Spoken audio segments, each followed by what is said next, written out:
का vice principal उन्होंने पैसों की मांग की एडमिशन कराने के लिए।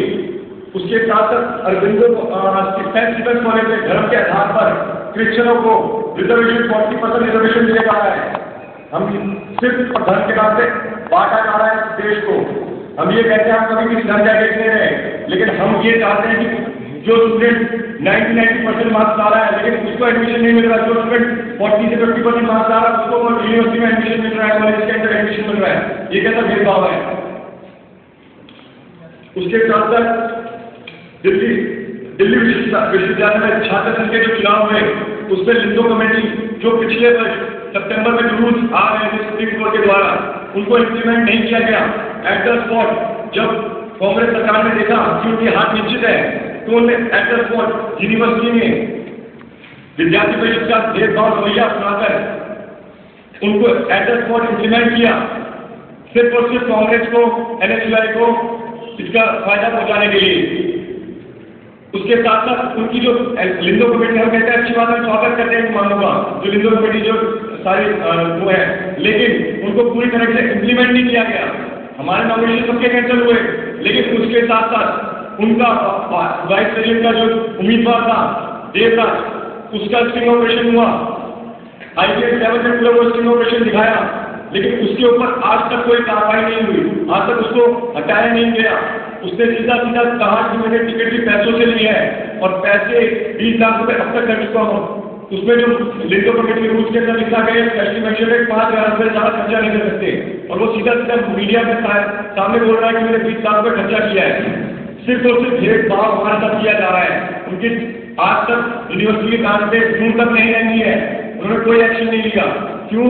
कांग्रेस सरकार सेंटर में है, स्टेट में है, सिर्फ और सिर्फ उनको फायदा पहुंचाने के लिए, देश को बांटने के लिए, देश का बेड़ा कर करने के लिए। हमने प्रस्ताव आप सबके सामने रखना चाहूंगा प्रदेश की शैक्षिक स्थिति।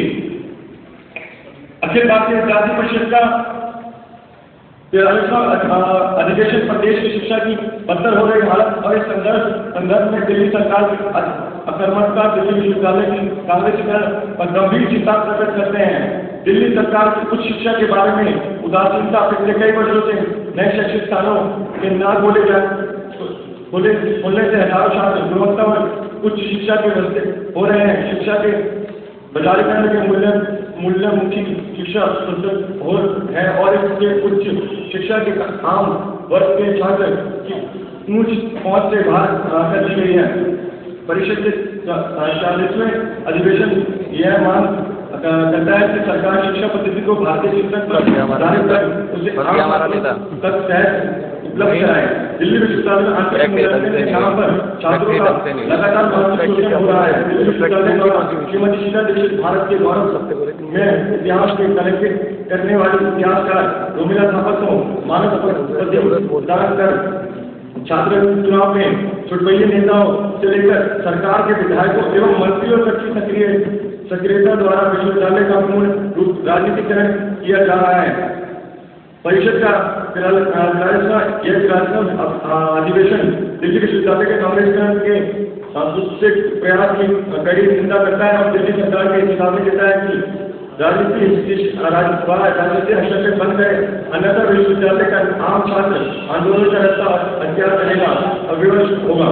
जामिया मिलिया विश्वविद्यालय द्वारा आगामी 30 अक्टूबर को MS हुसैन के मानद पद प्रदान करने की घोषणा की है, जिसके परिषद का 43वां अधिवेशन विरोध करता है एवं जामिया मिलिया विश्वविद्यालय को प्रशासन से मांग करता है कि वह भारत के गौरव में इतिहास को कलंकित करने वाले हमारे पूज्य देवी देवताओं के नग्न चित्र बनाने वाले विकसित मानसिकता के MS हुसैन को मानव मुक्ति प्रदान कर आम भारतीय की भावनाओं को ठेस न करे।